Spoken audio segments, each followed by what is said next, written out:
මම සම්පූර්ණ වගකීම ගන්න පාර්ලිමේන්තුවට අපහාස කරන්න බෑ. මම පාර්ලිමේන්තුවට අපහාස කරන යුග ධනය වගේ දේවල් ඇත්තටම අතිශයින්ම දූෂිතයි. පැන්ඩෝරා පේපර්ස් වෙන්න පුළුවන්, පැනමා පේපර්ස් වෙන්න පුළුවන්. දැන් අලුත් කතාවක් යනවා විශේෂයෙන්ම මේ කෙන්යාවල. කෙන්යාවල ගෙනුම් වලත් සල්ලි දාලා තියෙනවද කට්ටිය? මම දොට්ට දැම්මා. දිල්රුක්ෂිතත් ඒ වගේ තත්ත්වයක් ආවේ. මටයි දිල්රුක්ෂිතයි ඔය වැටි කරන්න ඉඩ ඇරිය නම් මේ භාගයකට වැඩි ප්‍රමාණයක් හිරේ.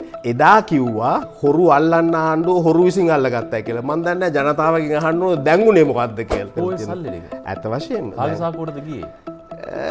ඒකේ රිචාඩ් බදුර්දීන්ගේ ගාන අවසානයේදී ලලිත් වීරතුංගගේ කොන්ද කඩලා මහින්ද රාජපක්ෂට විශේෂ නියෝගයක් දෙන්න බෑ සිල්රිද අරන් දෙන්න කියලා. අපේ කොමිෂන් සභාව ලෝකෙට පේන්න හැදුවට මේගොල්ලෝගේ අතකොළුවක්. හොඳම උදාහරණය තමයි මැතිවරණ කොමසාරිස් ගෝඨාභයගේ පුරවැසි භාවය පිළිබඳව ඉෂුව එක. එතකොට ව්‍යවස්ථාවක් නැහැ, නීතියක් නැහැ.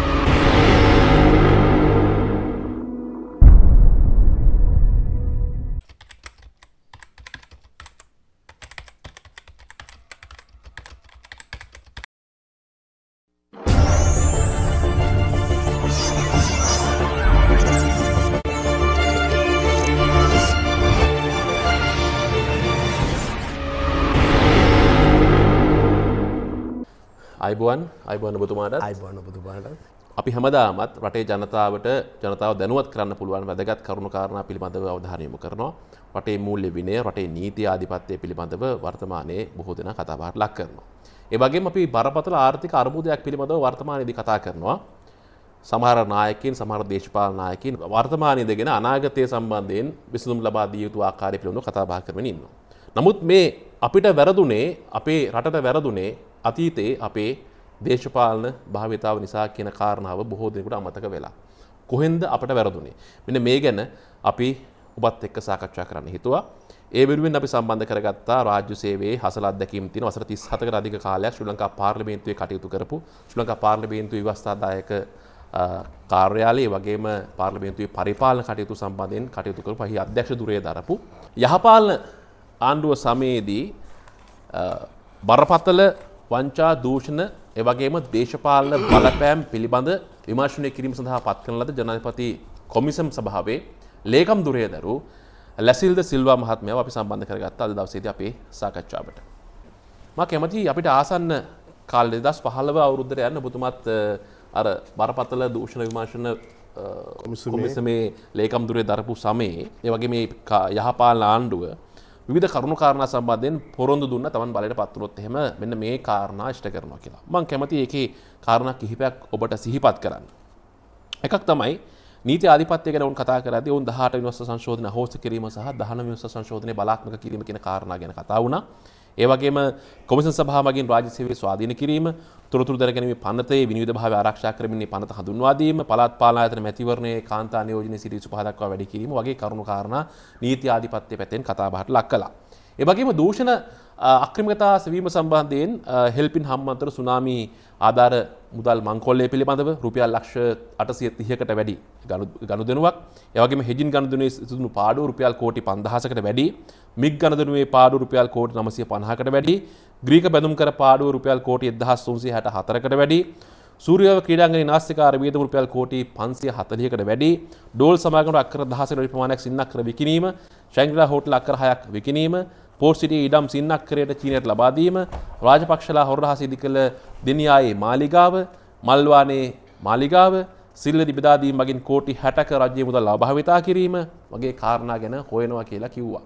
ඒ වගේම භීෂණය පිළිබඳව කතා කරද්දී ලසන්ත වික්‍රමතුංග ඝාතනය, ප්‍රගීත් එක්නල්ගොඩ අතුරුදහන් කිරීම, රගර් ක්‍රීඩක වසිම් තාජුදීන්ගේ මිනිමරුවන් සොයා යාම, ඒ වගේම අතුරුදහන් වුණු දමිළ සිසුන් 11 දෙනෙකු සම්බන්ධයෙන් යුක්තිය ඉෂ්ට කිරීම, රතු පස්වල වෙඩි තැබීම සිද්ධිය සම්බන්ධයෙන් යුක්තිය සාධාරණ ඉටු කිරීම, හලාවත ඇන්තනි ප්‍රනාන්දු ඝාතන සිද්ධිය, රොෂෙන් චානක ඝාතන සිද්ධිය, වැලිකඩ බන්ධනාගාරයේ රැඳවියන් ඝාතනය, රටම බීතියට පත් කළ සුදුවෑන් සංස්කෘතිය මේවා හොයනවා කියලා කිව්වා. ඊළඟට බ්‍රිතාන්‍ය ජාතික කුරාම් ෂෙයික් ඝාතනය, ඔහුගේ පෙම්වතිය දූෂණය කළා, ඔහු ඝාතනය කළා දැම්මා. ඒ වගේම නූරිවත්තේ ඒ ක්‍රියාකලාපය, සාරුවා සුනිල්ගේ ස්ත්‍රී දූෂණ සිදුවීම්, ඒ වගේම ප්‍රේමලාල් ජයසේකර 2015 ජනාධිපතිවරණයේදී එක්සත් ජාතික පක්ෂයේ අපේ පාක්ෂිකයෙකු විදිහට තබා ඝාතනය කිරීම සම්බන්ධයෙන්, ආනන්ද සරත් කුමාර කියන මන්ත්‍රීවරයා ගුරුවරයෙක් දනගැස්වීම සිද්ධිය, ඒ වගේම දුමින්ද සිල්වා ಭಾರತ ලක්ෂ්මන් ප්‍රේමචන්ද්‍රගේ හතන සිද්ධිය මේ වගේ කරුණු කාරණා ගණනාවක් මේ යහපාලන ආණ්ඩුව කිව්වා අපි මේකෙන් භීෂණය කියන කාරණාව පැත්තකින් තියමු. නමුත් මේ වාර්තාවේ තියෙන දූෂණය පිළිබඳව අපි කතා කළ යුතුයි. මොකද අපිට දැන් මේ වෙනකොට හුස්ම ගන්න බැරි තත්ත්වයකට පත් වෙලා තියෙනවා. රටේ ආර්ථිකය කඩාගෙන වැටලා ලෙසද සිල්වා මැතිතුමනි දැන් පහුගිය දවසක වාර්තා වෙලා තිබුණා මහ බැංකුව ආරම්භ කළා අච්චු ගහපු මුදල් ප්‍රමාණයට වඩා 20 ගුණයක් මේ වසර මාස 25ක කාලය තුල අච්චු ගහලා ඉවරයි කියලා. මොකද්ද මේ සිද්ධ වෙන්නේ? මෙන්න මේ අපි මේ කියපු මේ යහපාලන සමයේ හොයනවා කිව්ව අපරාධකාරයෝ මේ දූෂිතයෝ සම්බන්ධයෙන් මොකද උනේ? ඇත්තටම මේවා යහපාලන ආණ්ඩුව බලයට එන්න කරපු චෝදනාද? හොඳ ප්‍රවේශයක් ගන්න ඔබතුමා ආරම්භ කරේ විශේෂයෙන්ම අපේ ඉතිහාසයේ ඉතාමත්ම කෙටියෙන් විස්තර කරා. මම කියන්න කැමතියි ඇයි යහපාලන රජය පත් කරේ? ජනතාව එදා කිසියම් ආකාරයකට තේරුම් ගත්තා රටේ දූෂණය ඉතාමත්ම බරපතල විදිහට ජන ජීවිතය විනාශ කරලා තිබුණා.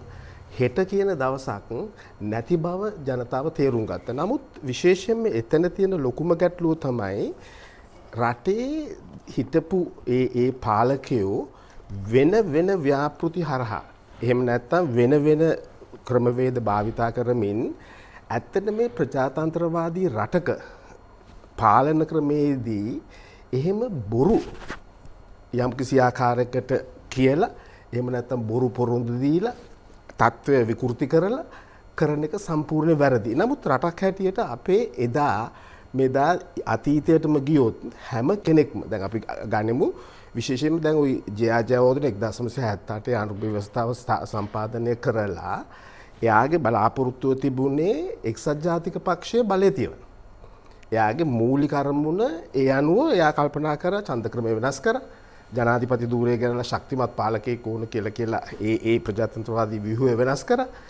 නමුත් ඒව අවසානයේදී කොහාටද රට ගෙනිච්චේ? එතකොට දැන් ඔහොම එපා වෙච්ච රට මිනිස්සුන්ට ඒ කියන්නේ ජනතාවට එපා වෙච්ච පරිසරය තුල ඇත්තටම චන්ද්‍රිකාට ඡන්දය දුන්නා බලාපොරොත්තු සමුදායක් තියාගෙන.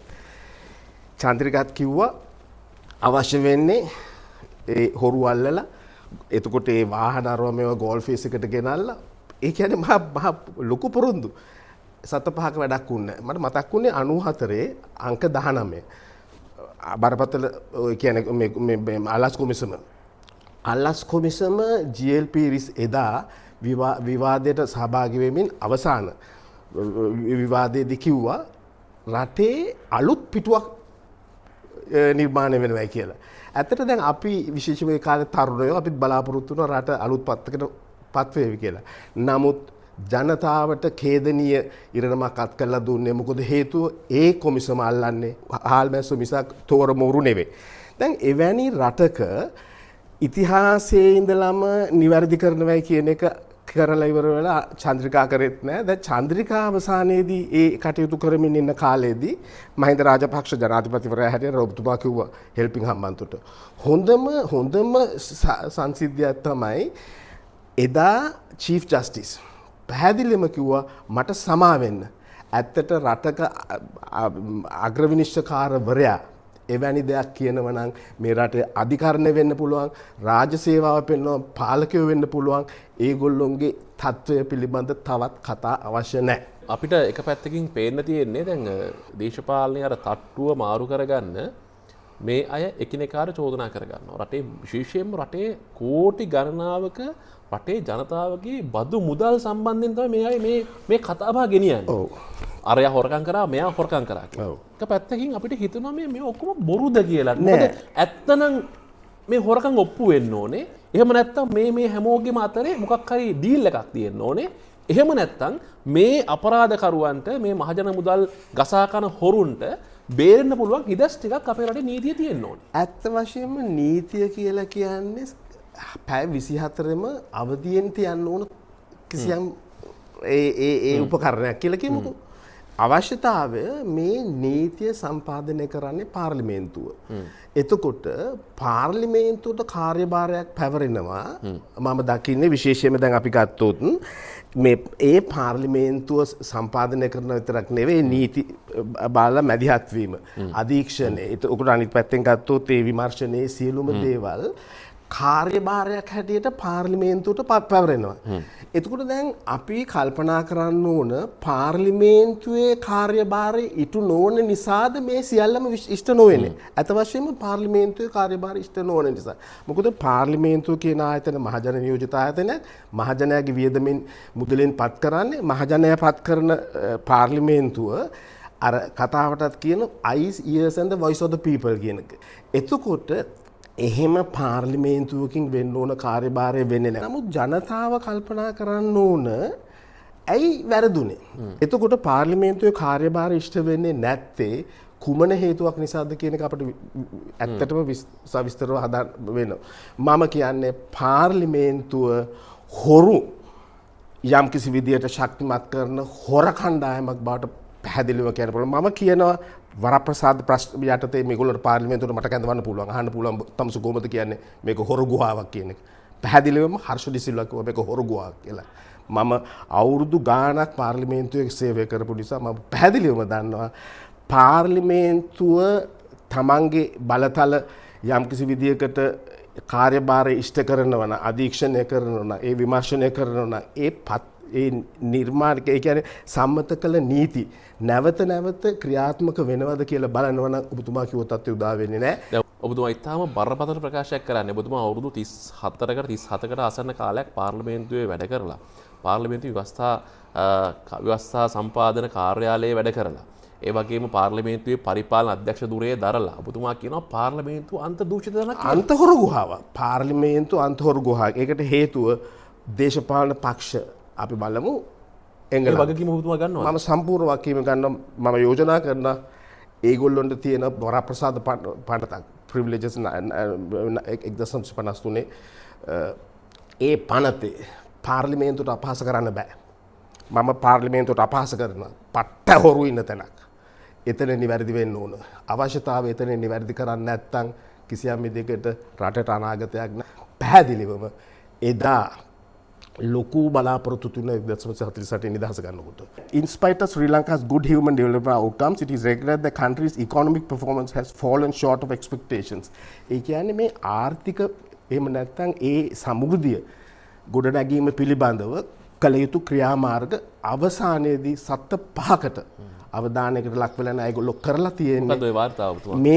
මේක Sri Lanka's macroeconomic challenges a tale of two deficits කියලා ඒෂියන් ඩෙවලොප්මන්ට් බැංක් එක පබ්ලිෂ් කරපු ආසියානු සංවර්ධන බැංකුව ප්‍රකාශයට පත් කරපු වාර්තාවක්. හොඳයි. උන් කියනවා ලංකාව සෞභාග්‍ය කරා ගෙන යාමේදී කිසිම ආකාරයකින් එවැනි වැඩපිළිවෙලක් සාර්ථකව ක්‍රියාත්මක කරලා නැහැ.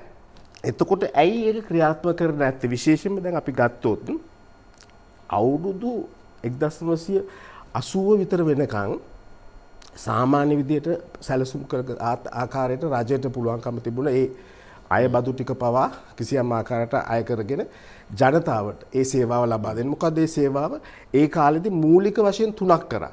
ආහාර ටික අඩු මිලට සාධාරණව දුන්නා. ඒක හොඳයි. ඒක වෙල්ෆෙයාර් සුබ සාධන රාජ්‍යයක එක වෙන්න ඕන.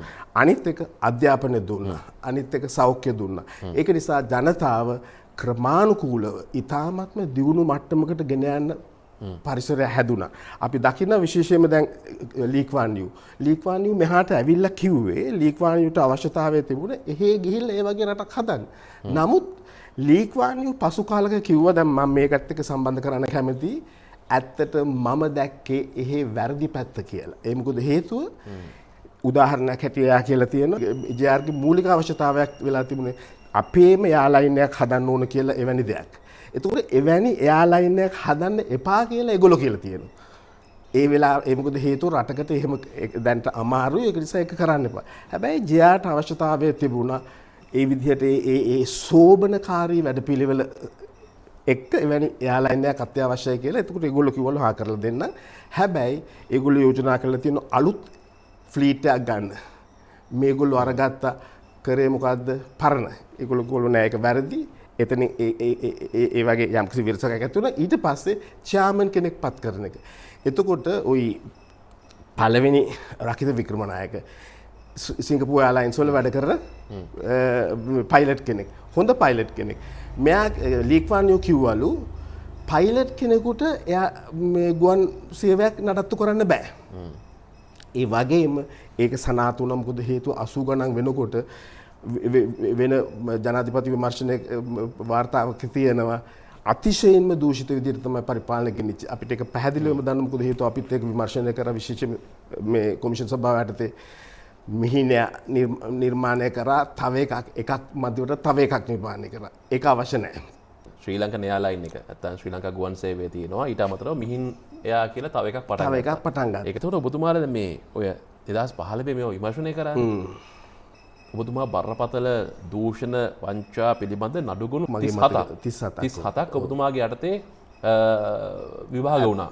වාර්තා සකස් වුණා. මොනවද ඔබතුමාට මතකද මොනවද නඩු?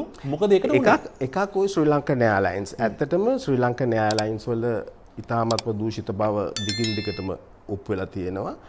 ඒක එකක්.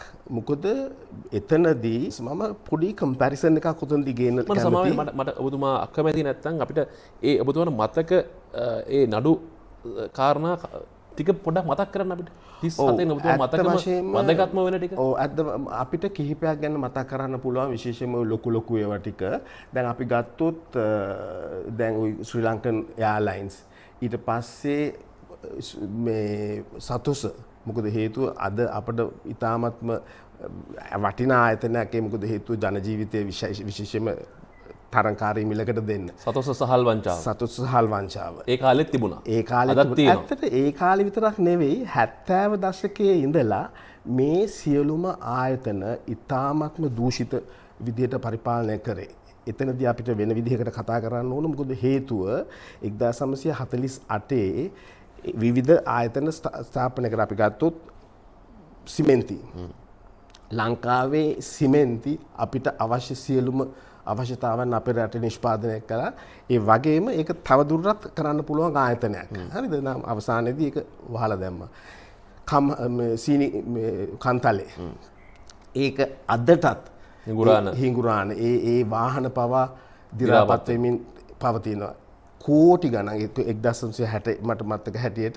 එතකොට 70 ගණන් 80 ගණන් වෙනකොට ඇයි ඒ තත්ත්වයටපත් උනේ? ඒවා අපරාධ කියන්නේ අන්තිම අපරාධ. ඒ කියන්නේ මේගොල්ලොන්ට මම කියන අමුවේ දඬුවම් දෙන්න ඕන කියලා අර චන්ද්‍රිකා කිව්වා වගේ. ඒ තරමට පාපිෂ්ඨ දුෂ්ට හොර ඉතින් තව වචනයක් තියෙනවා. ඒ වගේ හොර කණ්ඩායමක්. මම දැන් උයිට එහා පැත්තට ගියොත් අපි මෙන්න මේ විදිහට හිතන්න ඕන විශේෂයෙන්ම ජනතාවට සේවයක් කරන්නේ නැහැ කියන එක ඔප්පු කරන්න. විශේෂයෙන්ම ඒක හොඳ සාධකයක් මට මතක් වෙච්ච එක. දැන් බලන්න CTB එක. ඇත්තට CTB එක ආයතනයක් හැටියට ගත්තොත් CTB එක 1982 හරි 83 හරි 82 හරි ඒක මේ පුද්ගලකරණය කර නාමයකට බෙදලා ඒ විදිහට. ඇත්තට CTB එක පාඩුයි කියලා කිව්වට එදා CTB එකට වඩා පාඩුයි ශ්‍රී ලංකන් එයාර්ලයින්ස්. එදා එයා ලංකා. මම ජනාධිපතිවරයා හිටින මම ඉස්සෙල්ලාම අහන්නේ අරක. මොකද හේතුව මේක ජනතාවට සේවයක් කරන ආයතනයක්. ඒ සියලුම දේවල් පාඩුවට වික වගේම ඒ ගත්ත කාණ්ඩෙත් දැන් හිතුවේ රවි වෙතසිංහ. අවසානයේදී අර අබලි ද්‍රව්‍ය විකුණලා ගත්තා. විශේෂයෙන්ම අර ආයෝජනය කරපු මුදල් ඔන්න ওই වගේ හානි තමයි. දැන් අපි ගත්තොත් මේ ස්ටීල් කෝපරේෂන් එක. ඒකේ ගිණුමෙති වෙච්ච සල්ලි ඒ ස්ටොක් ස්වීප් ගත්තාම අවසානයේදී ඒ වියදම් කරපු මුදල එන්නේ ඒ සේරම කරේ. මොකද හේතුව මේගොල්ලෝගේ අවසාන ඉලක්කය යටින් ඒ කොමිස් ගහන එක. දැන් අපි පැහැදිලිව දන්නවා අද ওই යුග ධනය වගේ දේවල් ඇත්තටම අතිශයින්ම දූෂිතයි. රාජ්‍ය යාන්ත්‍රණය තුල ඒ වගේ කරන්න බෑ. නමුත් කරන්න පුළුවන් වෙන විදිහට ඒගොල්ලෝ වටාපිටාව හරි ගස්සගෙන තියෙනවා. මොකද හේතුව දැන් අර අපි කිව්ව එකයි හොර ගුහාවක් කියලා. හැමෝම කැමති ඒගොල්ලන්ට අනුමැතිය දෙන්න. යටින් ඒ සියලුම දේවල් කරනවා. මොකද හේතුව පාර්ලිමේන්තුවට ගියාම ඒගොල්ලෝ කියනවා අපිට 3න් 2ක් තියෙනවා. අපි ඒක සම්මත කර ගන්නවා. ඒක කරන්න පුළුවන් කියලා. නමුත් ජනවර මේකට නෙවෙයි. දැන් මහින්ද රාජපක්ෂ එක සරයක් කිව්වා මම බාරකාරයා විතරයි කියලා. ඇත්තටම දේශපාලනයේදී ඒක සිද්ධාන්තයක්. මේගොල්ලන්ට රටට හානි කර දෙයක් ප්‍රජාතන්ත්‍රවාදී රට කරන්න බෑ. නමුත් ලැජ්ජා නැතුව මේගොල්ලෝ කරන එවැනි පාලකයෝ මම කියන්නේ රටට විතරක් නෙවෙයි මුළු අනාගත පරම්පරාවට පවා කරන්න විශාල ඔබතුමා ඔය මතක් කරපු කාරණාවත් එක්ක අහන්න ඕන වෙන මේක. දැන් මේ රටේ අවුරුදු 5කට බලයට පත් වෙන දේශපාලකයෝ 99 අවුරුදු බද්දට අපේ රටේ සම්පත් විකුණනවා. පුළුවන්ද මේක කරන්න? බෑ. මොකද හේතුව කොහොමද අවුරුදු 5කට බලයට පත් වෙලා 99 අවුරුද්දට අපේ රටේ සම්පත් විකුණන්නේ? ඔව් ඇත්තට දැන් ওই හම්බන්තොට මේ වරාය මට ඒකේ තොරතුරු මග්ගාව තියෙනවා. මට පැහැදිලිව මේ ප්‍රමාණය මතක නෑ. දැන් 99 අවුරුද්ද බද්දට විකුණන්න දැන් මෙන්න මේගොල්ලෝ මෙන්න මෙච්චර වැය කරලා තියෙනවා. මත්තලේ ඉන්ටර්නැෂනල් එයාපෝට් එක US dollars 290 මිලියන 299ක්. එතකොට හම්බන්තොට හාබර් පළවෙනි එකේදී ඩොලර් මිලියන 361යි. සෙකන්ඩ් දෙවෙනි එකේදී 810යි. තුන්වෙනි එකේදී 550යි. එතකොට බිලියන මගේ මතක හැටියට බිලියන 1 දශම ගානකට කොහෙද වැය කරලා තිබුණා. ඇත්තට ඊට වඩා අඩු මුදලකට යම්කිසි විදිහකට ඒ ණයවාරිකය ඒ වෙලාවේදී ඒක ගෙව්වේ. නමුත් ණයවාරිකය ගෙවලා ඒක ණයවාරිකය ගෙවුවා වෙන වැඩක්. ඇත්තට එදත් තිබුණේ දැන් මේ පවතින අර්බුදය වගේම ඩොලර් අර්බුදයක්. ඒක ආයෝජනය කරේ ඒ එදිනෙදා කෑම වේල ගන්න. මම කියන්නේ දැන් එවැනි කටයුතු කරමින් අවුරුදු 99කට දෙනවා වගේම දැන් මෙතන පැහැදිලිවම තියෙනවා ලෝටස් ටවර් එක, හම්බන්තොට ඉන්ටර්නැෂනල් කොන්ෆරන්ස් හෝල්, සූර්යාව international cricket stadium, Ranminithenna. මේකේ නෑ මහා මාර්ග, ඒ කියන්නේ හයිවේස්. ඔයි මේ ඇත්තට ඔයි ඒ සම්බන්ධයෙන් විමර්ශනයක් කරලා තියෙනවා. ඒ වගේම වාර්තාවක් කරලා තියෙනවා. ඒකේ වාර්තාවේ තියෙනවා මේගොල්ලෝ පරීක්ෂණයක් කරලා තියෙනවා ඔක්ස්ෆර්ඩ් යුනියන් එකයි වර්ල්ඩ් බැංක් එකයි. එතකොට දැන් ලෝකේ කිලෝමීටර එකක් හදන්න 7 මිලියන් යන්නේ මිලියන 7යි. අපේ රටේ සමහර පාරවල් වල සමහර හයිවේස් වලට ඔබතුමා දන්නවද කීයක් වියදම් කරලා තියෙනවද කියලා? මිලියන 27ක් වියදම් කරලා තියෙන 1 කිලෝමීටරකට. එතකොට මේගොල්ලෝ ගහපු එකේ තරම කොච්චරද කියලා කියන්න පුළුවන්. ඇත්තට ඉතාමත්ම ඛේදනීයයි. මොකද හේතුව දැන් ණය සාගරයක ගිල්ලා තියෙන්නේ. ඒ ණය අරගෙන තියෙන්නේ කිසියම් විදියකට රටක් හැටියට රට ඔසවා තබන්න නෙවෙයි. ඇත්තට මේගොල්ලෝගේ මඩිය තර කරගන්න. අපි අනිත් පැත්ත කිව්වොත් 1960 වෙනකොට කොරියාව අරගෙන තියෙන ණය ඩොලර් බිලියන් 25ක්.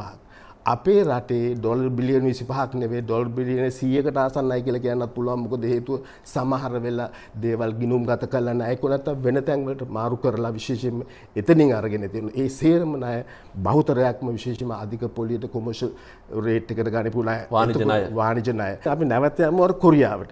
එතකොට කොරියාව ඒ ණය අරගෙන කොරියාව ඒ ණය අවසානයේදී මේ ගෙව්වා. ගෙවලා අද කොරියාව දියුණු රටක් බවට පත් වෙලා තියෙනවා. අපිට වෙලා තියෙන්නේ අපේ රටේ අපිට ණය ගෙවන්න බැරි තත්ත්වයක් වෙලා තියෙනවා. ඒකට මම මෙන්න කියන්න කැමති එදා 1977 වෙනකොට ලංකාවේ මිලියන 787යි අපි ණය වෙලා තියෙන්නේ. 1977. එතකොට පාකිස්තානයේ මිලියන 6772යි. ඉන්දුනීසියා මිලියන ඩොලර් මිලියන 11409යි. කොරියා මිලියන 8472යි 1977 වෙනකොට. එතකොට ඒගොල්ලෝ ආයෝජනය කරා විශේෂයෙන්ම නැවත ලාභයක් එහෙම නැත්නම් ණය ගෙවන්න පුළුවන් පරිසරයක ඒ ආයෝජන කරා. අපේ ওই ගරුයි කියන කාණ්ඩේ මොකද්ද කරේ? ඒ කරේ සත පහක යම් කිසි විදිහකට ආයෝජනයක් කරේ නෑ නැවත ඒ ණය ගෙවන්න පුළුවන් ආයෝජන. ඒක කියන්නේ ඔබතුමා කියන්නේ ණය ගත්තට ඒ ණය නිවැරදි ආකාරයේ ආයෝජන කරලා නෑ. මම පැහැදිලිවම කියනවා ඒ ණය ඒවට වර්ල්ඩ් බැංක් එකේ වෙනම රිපෝට් එකක් තියෙනවා. මම මේක අභියෝගයක් කරන ජනතාව තේරුම් ගන්න ඕනේ. ඒවට කියන්නේ ඔඩියස් ලෝන්ස් කියලා. ඒ කියන්නේ ජනතාවට සේවාවක් නොවෙච්ච ණය. ඒවා පැහැදිලිවම අයකර ගැනීමට ඒ වගේ ප්‍රතිපාද ලෝකෙ තියෙන. එතකොට මොකද්ද වෙන්නේ? එතකොට ඒ දේශපාලනායකයෝ ගෙවන්න ඕන දැන් ඇත්ත වශයෙන්ම එවැනි තත්ත්වවලට පවා යන්න පුළුවන්. අපි අහලා තියෙනවානේ අපිට ඒකේ කිසි සැකයක් නැහැ. විශේෂයෙන්ම ওই පැන්ඩෝරා පේපර්ස් වෙන්න පුළුවන්, පැනමා පේපර්ස් වෙන්න පුළුවන්. දැන් අලුත් කතාවක් යනවා විශේෂයෙන්ම මේ කෙන්යාවල. හොඳද?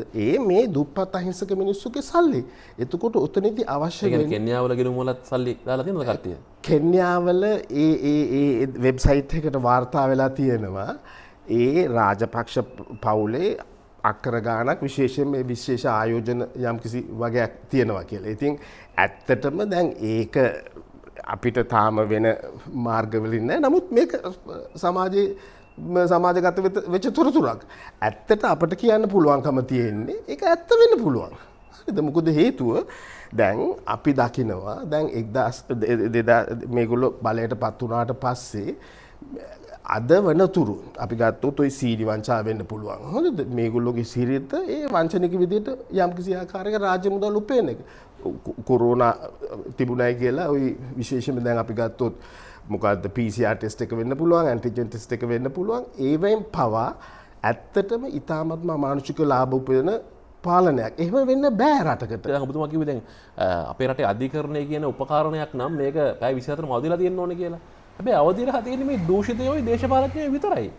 ඔය සිස්ටම් එක අවදිලා තියෙනවා නම් කොහොමද ඔය සිද්ධ වෙන්නේ? දැන් රටක රාජ්‍ය යාන්ත්‍රණය කියන්නේ ඕවට අනුමත කරලා එහෙම නැත්නම් ඕවා ක්‍රියාත්මක කරන යාන්ත්‍රණයක් නෙවෙයි. ওই යාන්ත්‍රණය කියන්නේ ස්ථාපනය කරලා තියෙන්නේ උගරත් ඉතිහාසයක් තියෙනවා. මම පැහැදිලිව මේකත් කියන්නම්. 1854 කිසියම් විදිහක රාජ්‍ය යාන්ත්‍රණයේ පත්කිරීම කළ යුතු ආකාරය පිළිබඳව එංගලන්තයේ තියෙන ඒකට කියන්නේ මේ North Cotton Trevilian කියලා. ඒකේ පැහැදිලිවම කියලා තියෙනවා තරඟ විභාගයකින් සුදුසු විතරයි බදව ගන්න ඕන. අවසානයේදී ඒ ක්‍රමය නිසා ඒ රටවල් වල කාර්යක්ෂමතාවය ඒ ආකාරයෙන් පවත්වාගෙන යනවා. ඒ වගේම ඔබතුමා කිව්වා වගේ උසාවිය වෙන්න පුළුවන්. උසාවියට දේශපාලන ඇඟිලි අතපෙවීම නැහැ. පත් කිරීම දෙන්නේ ඒ ආකාරයෙන්. දැන් අපිට ඒ වගේ ක්‍රමයක් තමයි ස්ථාපනය කරේ 1948 විශේෂයෙන්ම මේ සෝල්බරි ආණ්ඩුක්‍රම ව්‍යවස්ථාව යටතේ.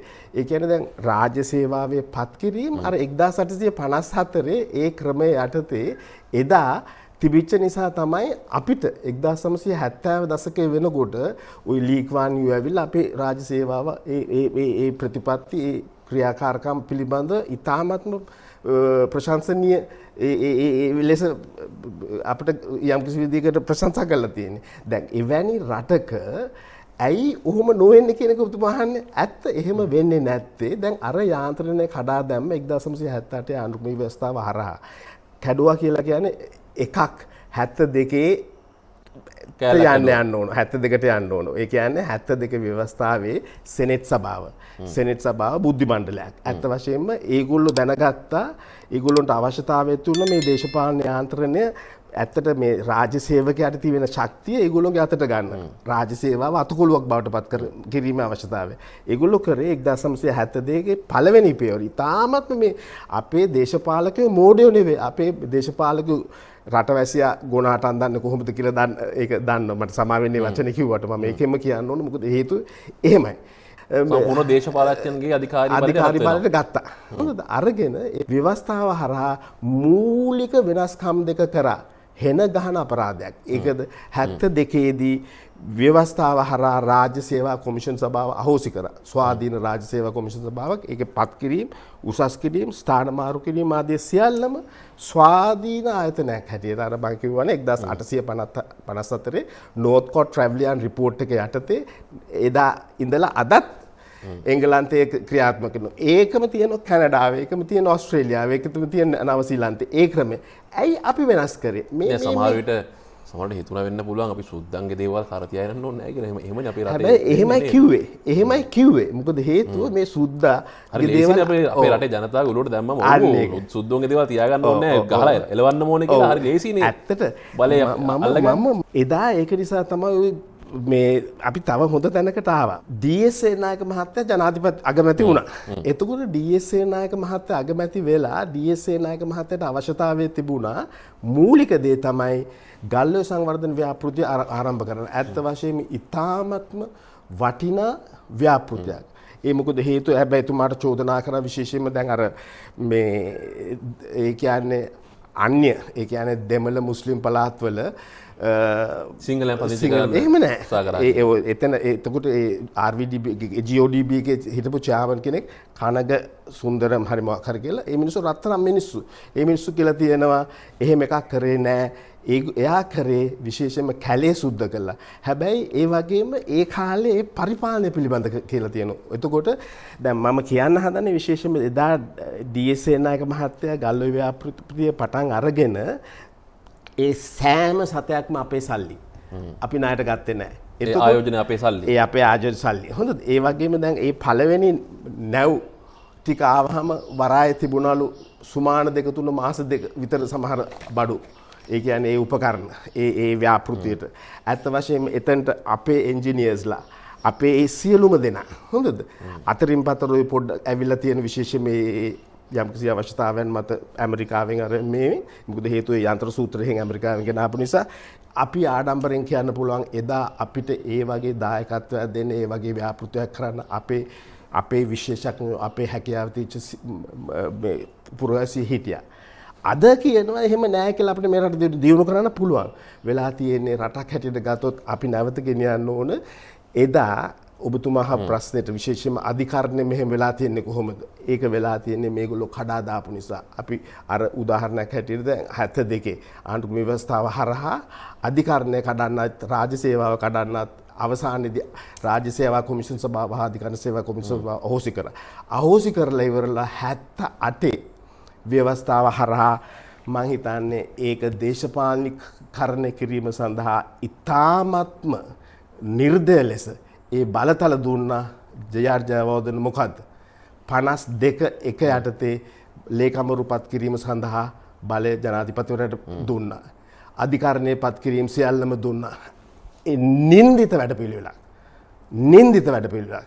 55 යටතේ ඇමතිවරුන්ට දුන්නා. අද බන්දුල ගුණවර්ධනලා අරගොල්ලෝ මේගොල්ලෝ විවිධ කතා කියනවා.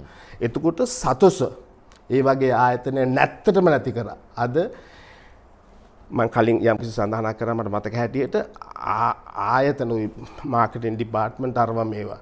ඒ සියලුම දේවල් එදා ජනතාවට සේවය කරන ආයතන බවට පත් වෙලා අතිවිශාල සේවාවක් කරා. හැබැයි මේ දූෂිත පාලකයන්ගේ යටතේ ඒ පාලනය ගෙනියන්නත් බැරි වුණා. ඒ ආයතන වහලා දැම්මා එක්කෝ ප්‍රයිවටයිස් කරා. ප්‍රයිවටයිස් කරේ ඒ වෙන අරමුණක් ඇතුව. මොකද හේතුව ඒ කොමිස් එහෙම කරලා අද වෙලා තියෙන්නේ අද රජයට ආදායම් උපයදන මාර්ග නැහැ. සීනි බද්ද 50 බද්ද 725ට අඩු කරා. කාටද කියේ?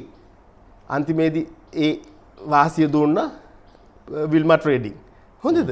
එතකොට අපි දකිනවා එවැනි රටක මේ තත්ත්වය පත්වීම මම හිතන්නේ කිසිම විදියට අපිට එහෙම උනේ නැත්තම් ඒක හාස්කමක්. හොඳයි. වර්තමානය ගැන කතා කරන්න තුන බුදුමත් එක්ක දැන් කාලයත් එක්ක අපි වර්තමානයේ තියෙන තත්ත්වය ගැන කතා කළ යුතුමයි. ඊට කලින් මට කියන්න අර යහපාලන කාලේ ඔබතුමාගේ අර මං ආයි කලින් කාරණාව අහනවා. අර නඩු ටිකට මොකද උනේ ඇත්තටම? මෙන්න මෙහෙමයි. ඔබතුමාගේ දුර කාලේ දීර්ඝ කළේ නැහැ. ඔව්. මට මතකද 2016 මාර්තු මාසයේ ඔබතුමාගේ දුර කාලේ ඉවර කරා. ඒකට හේතුව ඕකෙදී මම සම්පූර්ණයෙන්ම චෝදනාව අපේ එදා අගමැතිවරයාටත් ජනාධිපතිවරයාටත් දාන්න ඕන. මොකද හේතුව ඒගොල්ලන්ට අවශ්‍යතාවය තිබුණා නම් විශේෂයෙන්ම ජනාධිපතිවරයා පැහැදිලිවම දන්නවා අපි කරේ මොකද්ද කියන එක. හැබැයි අපි කාටවත් එහෙම නැත්තම් මේගොල්ලොන්ගේ තියෙන නැති දේශපාලන යම්කිසි එදිරිවාදුකම් අරවා මේවා අපට අදාළ වෙන්නේ අපි රාජසේවකයෝ හැටියට අපි කරේ සත්‍ය පදනම් කරගෙන. ඒගොල්ලෝ කිව්වා මේක දේශපාලන කුමන්ත්‍රණයක් දේශපාලන වැඩපිළිවෙලක් නෑ. හොරකමට එරෙහිව ඒ ව්‍යාපෘතියක් ගෙනිච්චේ ඒ අධිකරණයක් හා සමාන විදිහට ඒ විමර්ශනයට ලක් කරා.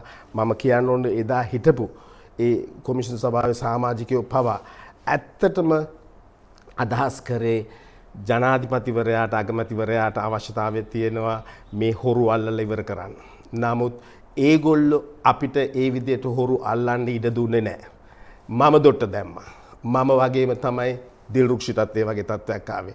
ඇත්තට මටයි දිල්රුක්ෂිතයි වැටි කරන්න ඉඩ ඇරියන මේ භාගයකට වැඩි ප්‍රමාණයක් හිරේ ගියා නම් අද මේ තත්ත්වය උදා වෙන්නේ නැහැ. මොකද හේතුව ඇත්තට හිරේ ගියා නම් දෙවෙනි පියවරක් ගන්න වෙනවා. ඒගොල්ලෝ හොරකම් කරපු සල්ලිත් යම් කිසි විදිහට රජයට අය කර ගැනීමට සිද්ධ වෙනවා. ඒතකොට ඒ වැඩි දේවල් පවා සිද්ධ වුණේ නැහැ. අද වෙලා තියෙන්නේ දැන් එදා කිව්වා එහෙම උනේ හොරු අල්ලන්න ආණ්ඩුව හොරු විසින් අල්ලගත්තා කියලා. මම දන්නේ නැහැ ජනතාවගෙන් අහන්න ඕන දැන් උනේ මොකද්ද කියලා. ඒ කියන්නේ දැන් හොරු අල්ලගත්තා. එදා ආණ්ඩුව හොරු අල්ලන්න මිනිස්සු අන්තිමේදී නැවත හොරු බලයට පැමිණලා තියෙනවා. එතකොට අපි කොහොමද කියන්නේ කියන එකත් අර්බුදයක්. මොකද හේතුව මේ හොරකම මේ රටෙන් තුරන් කරන තුරු ඒ වගේම රටේ රාජ්‍ය යාන්ත්‍රණය නිවැරදි කරන තුරු ස්වාධීන කරන තුරු මේ රටට අනාගතයක් නැහැ. ඔතන මතක් කරන්න පුළුවන්ද ඒ නඩු 37 මොනවද තිබුණේ? කවුද හිටියේ? විත්තිකරුවෝ කවුද? විත්තිකරුවෝ අවසානකට පරතරකට ගියපු එකක් තමයි ඔය සරත් ගුණරත්න මම හිතන්නේ ඒක නඩුව ගියා විශේෂයෙන්ම ඔය අර නේම් අර ප්ලකාඩ් එකට අර මොකද අර නාම පූර්වට පවා මම හිතන්නේ යම්කිසි මුදලක් ගියා නම් ඒ වගේ 100 ගුණයක් 10 ගුණයක් ඒ වගේ අය කරපු එහෙම නැත්නම් වැය කරපු තත්ත්වයක් තිබුණා. ඒ අතින් කියන්න තියෙන දූෂණය. එතකොට දැන් හොඳ තව කේස් එකක් තමයි විශේෂයෙන්ම දැන් ට්වින් ටාවර් එකේ තිබුණා මේ බේරුම් මධ්‍යස්ථානය කියලා. ඒ කියන්නේ ওই අන්තර්ජාතික බේරුම් මධ්‍යස්ථාන. ඒවා හොඳයි ඒවා වෙන්න ඕන. නමුත් ඒවා හඳුන්වලා දීලා හඳුන්වලා දෙන්නවයි කියලා පටන් අරගෙන සම්පූර්ණයෙන්ම කරේ මුදල් වැය කරා හොරකම් කරා විතරයි. එතකොට තව එකක් තමයි ওই සහල් වංචාව. එතන බිලියන 15ක්. බිලියන. ඒ කියන්නේ බිලියන 15ක්. රුපියල් බිලියන 15ක්. රුපියල් බිලියන 15ක්. බිලියන 15ක් කියන්නේ මිලියන 10 15ක්.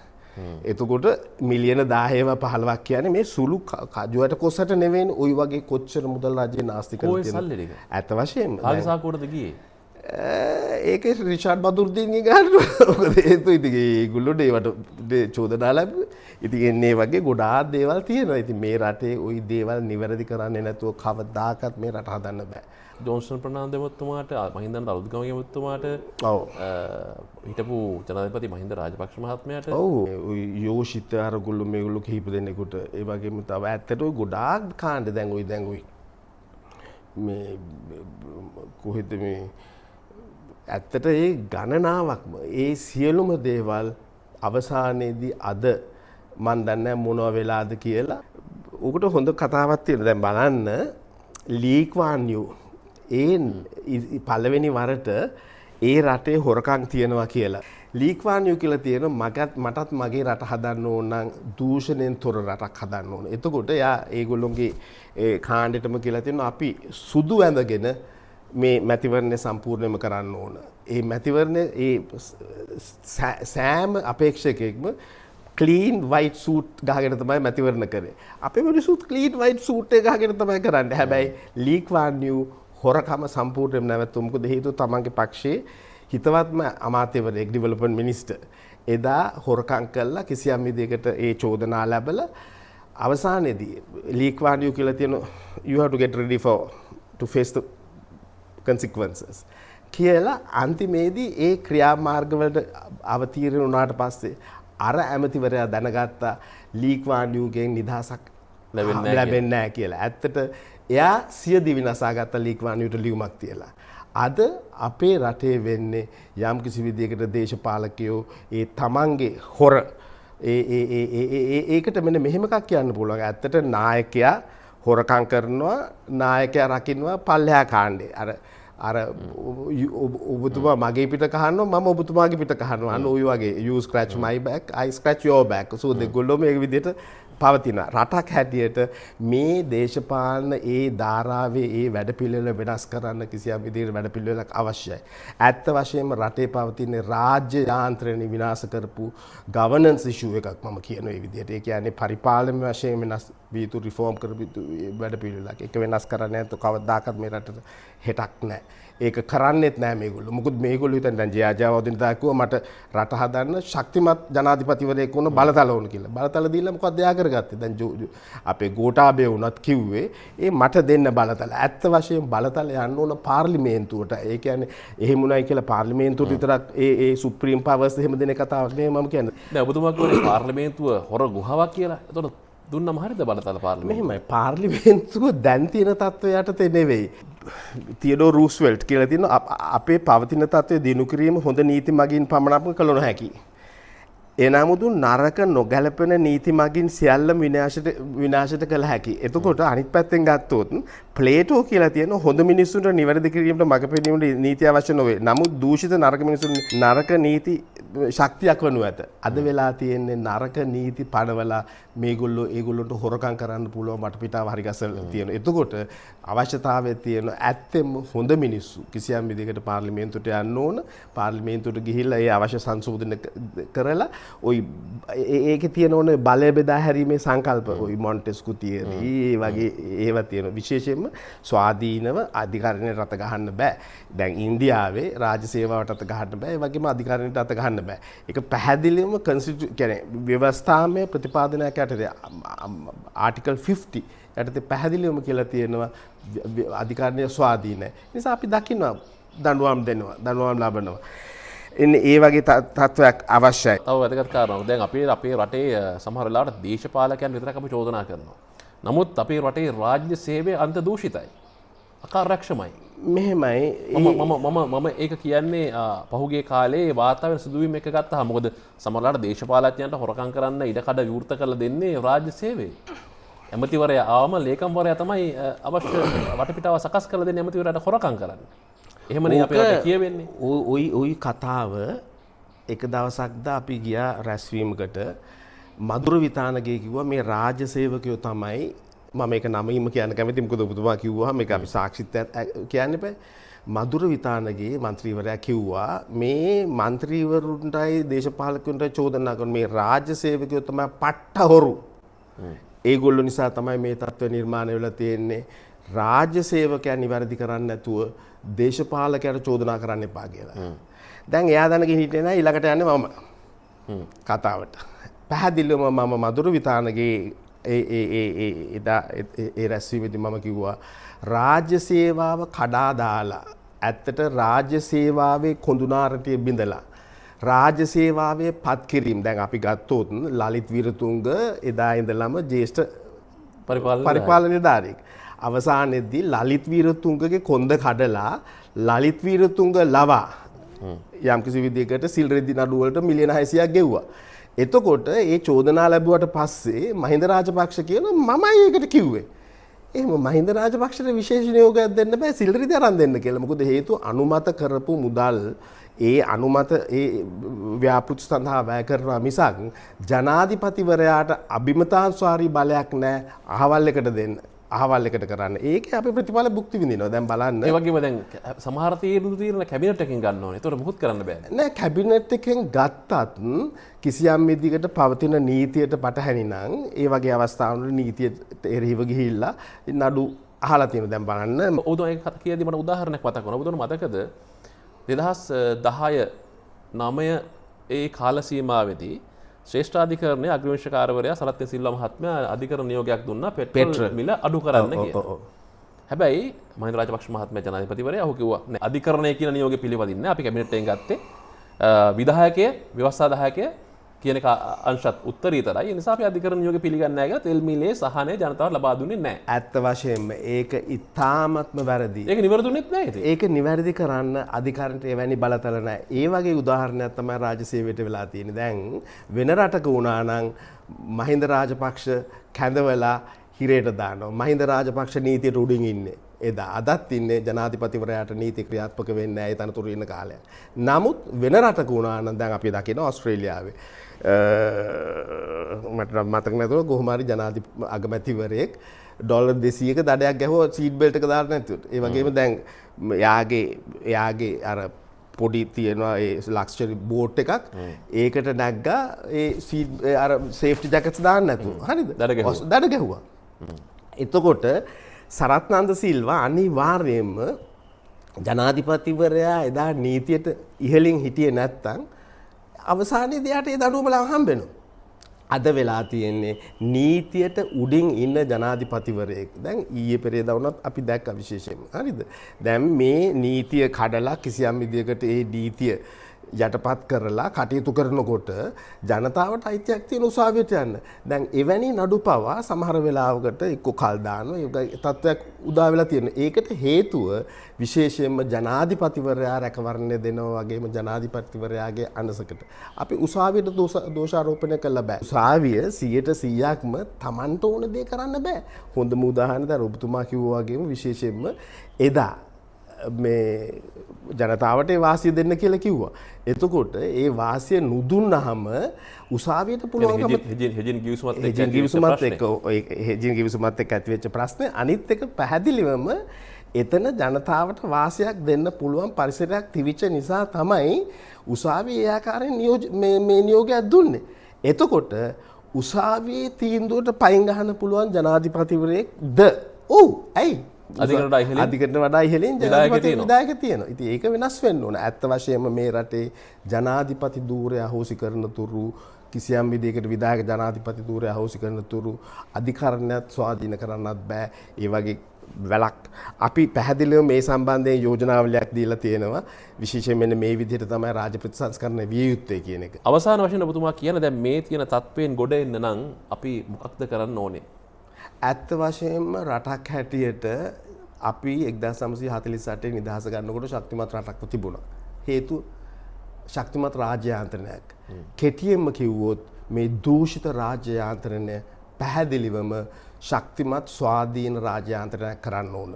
ඒකට එකම විසඳුම තමයි ජනාධිපති ධූරය අහෝසි කරන්න ඕන. අපි යෝජනාවලියක් දීලා තියෙනවා. සෙනෙට් සභාවක් එන්න ඕන. අපි පැහැදිලිවම කියලා තියෙනවා මම මේ කෙටියෙන් එක කියන්නම්. මොකද හේතුව මේ රටේ එකම ගැටලුව ව්‍යවස්ථාවට අනුකූල වෙන්නේ නැහැ. ව්‍යවස්ථාව සත්ත පහකට ගණන් ගන්නේ නැහැ. ඒක වැරදි. ව්‍යවස්ථාව අපට උපදේශන මාලාවක්. එහෙම නැත්නම් රට කරන ලියවිල්ල. එතකොට ඒක දොසලකා යම්කිසි විදිහට තමන්ගේ අභිමතය පරිදි ඒවා කටයුතු කරන එතන ගැටලුවක්. එතකොට දැන් අපි අද කාලේ දැන් අපිට උගන්වපු හැටියට ව්‍යවස්ථාව විධායක හා අධිකරණය කියන කුළුණු තුන. ඇත්තට දැන් ලෝකයේ පිළි අරගෙන තියෙනවා හතරවෙනි කුළුණ හැටියට ওই කොමිෂන් සභා. අපේ කොමිෂන් සභාව ලෝකෙට පේන්න හැදුවට මේගොල්ලෝගේ අතකොළුවක්. හොඳම උදාහරණය තමයි මැතිවරණ කොමසාරිස්වරයා කොහොමද ගෝඨාභයගේ ඒ පුරවැසි භාවය පිළිබඳව ඉෂුව එක දේශපාලන පක්ෂයක ලේකම්වරයෙකුට කියන්නේ ගොනු කරලා කිව්වා මට ඊට වඩා කරන්න බෑ කියලා. නමුත් රාජ්‍ය නිලධාරියෙකුට එවැනි දෙයක් කියලා අත හොද ගන්න පුළුවන් ද බෑ. ඔබතුමා තවමත් මහින්ද දේශප්‍රිය මහත්මයාගේ ක්‍රියාකලාපය විවරණය කරනවා. වැරදි. පැහැදිලිව වැරදි. එයා ඊට පස්සේ කතාවක් කියලා තිබුණා මෙහෙමයි මේ මට කරන්න දෙයක් නෑ අරකයි මේකයි කියලා. නමුත් ඒක පැහැදිලිව වැරදි. රාජ්‍ය නිලධාරියෙකු නොකළ යුතු රාජකාරියක්. මොකද හේතුව විශේෂම කොමිෂන් සභාවලින් අපේක්ෂා කරන දෙකක්. ප්‍රජාතන්ත්‍රවාදීව ජනතා හිතවාදීව කටයුතු කරන එක. දෙක නිවැරදිව නීතියට ව්‍යවස්ථාවට අනුකූලව කටයුතු කරන එක. එතකොට ව්‍යවස්ථාවක් නැහැ නීතියක් නැහැ. නීතියට පටහැනි. එවැනි දේවල් කරන්න බෑ. අනිත් එක කොමිෂන් සභාවක පොදුවේ ඒ 3-4 දෙනාම සාකච්ඡා කළා නෝන මේක තනි අභිමතය අනුව කරයි කියන එක අපිට මතකයි.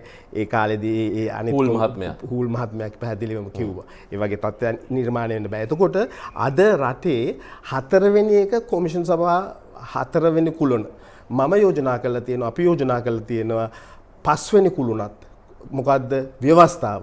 හැබැයි ව්‍යවස්ථාව අප්‍රාණික දෙයක්. ව්‍යවස්ථාවට කස්ටෝඩියන් කෙනෙක් ඉන්නවා. අපි යෝජනා කරලා තියෙන විශේෂම සෙනෙට් සභාව. ඉන්නේ වගේ ලොකු වැඩ පිළිවෙලක් තියෙනවා. ඇත්තට එවැනි වැඩ පිළිවෙලක් යෝජනා කරොත් ක්‍රියාත්මක කළොත් විතරයි මේ රට ගොඩ ගන්න පුළුවන්. ඔය වැඩේ පැල කරන්නේ කොහෙද? ඇත්තට දැන් අපි බලාපොරොත්තු වෙන විශේෂයෙන් පිට රටවලට අපේ යාළුවන්ට ගිහලා තියෙනවා. දැන් ලබන සුමාන 2-3 මාස 2-3 ඇතුළත Zoom හරහා විශේෂයෙන් මේක ප්‍රචලිත කරන්න බලාපොරොත්තු වෙනවා. ඒ අපේ පිට රටවල ඉන්න යාළුවෝ අපිට පැහැදිලිවම කියලා තියෙනවා මේක අපි ජනගත කරනවා. පුළුවන් වෙතොත් රටක් හැටියට විශේෂයෙන්ම හැම ඡන්ද කොට්ටාශයකටම ගිහිල්ලා ඒක පවරලා ඒගොල්ලොන්ගේ ජනතාවගෙන් අත්සන් අරගෙන මේක ජනතා ලියවිල්ලක් බවට පත්විය යුතුයි. ඒ තත්ත්වයට කොහොමද මේක මේ ජනප්‍රිය දේශපාලනත් එක්ක ගැට ගහන්නේ? එහෙමයි. ජනප්‍රිය දේශපාලඥයෝ ජනප්‍රියත්වයෙන් පිරිහිලා තියෙන්නේ. ඇත්තට විකල්ප බලධාරී විකල්ප පැහැදිලිව බෙල්ල ගහලා ගියත් ඔය ටික කරන්න ඕන. මොකද හේතුව මේක රට වෙනුවෙන් සිදුවිය යුතු යම්කිසි ව්‍යාපෘතියක්. කවුද මේක අරගෙන ඉන්නේ ඉස්සරහට ඔබතුමා? අපේ කාණ්ඩායමක් ඉන්නවා. අපේ කාණ්ඩායම ඉදිරියට එනවා. අපිට ඇති වෙන දේකුත් නැහැ නැති වෙන දේකුත් නැහැ. හොඳයි බොහොම ස්තුතියි. ඔබතුමාගේ රාජ්‍ය සේවයේ අත්දැකීම මේ වගේම මේ දේශපාලඥයොත් එක්ක අවුරුදු ගණනාවක් පාර්ලිමේන්තුවේ ගනුදෙනු කරලා මේ ක්‍රමවේදයන් දැකලා ඔබතුමාගේ අත්දැකීම අපිත් එක්ක බෙදා හදා ගන්න එක උතුමට බොහොම ස්තුතියි. අපිටත් ඕනේ පුරවැසියන් විදිහට රටේ මූල්‍ය විනය, රටේ ප්‍රජාතන්ත්‍රවාදයේ පුරවැසි අයිතිවාසිකම් මේ සියල්ල ආරක්ෂා කරන සමාජයක් දකින්න. සමහර වෙලාවට මිනිසුන්ට ඔක්කොම එපා වෙලා රට අතහැරලා දාලා යන තැනට ඇවිල්ලා තියෙනවා. අපි හිතනවා අපේ ඉපදුණු රට අපි එක එක දේශපාලුවන්ට බයේ එහෙම නැත්නම් දේශපාලුවන් මේ තට්ටු මාරු ක්‍රමයට දේශපාලඥයන් සිදු කරන මේ අක්‍රමිකතා දූෂණ වලට බයේ අපි මේ රට දාලා යනවාද? එහෙම නැත්නම් මේ රටේ පවතින ක්‍රමවේදයන් ජනතා පරමාධිපත්‍යය බල ගන්නවමින් සකස් කර ගන්නවද, නිවැරදි කර ගන්නවද කියන කාරණාව අපි ඔබ සියලු දෙනාටම තිබෙනවා. බොහොම ස්තුතියි ඔබතුමාට. බොහොම ස්තුතියි. ඔයාලත් බොහොම ස්තුතියි අපිත් එක්ක එකතු වුණාට.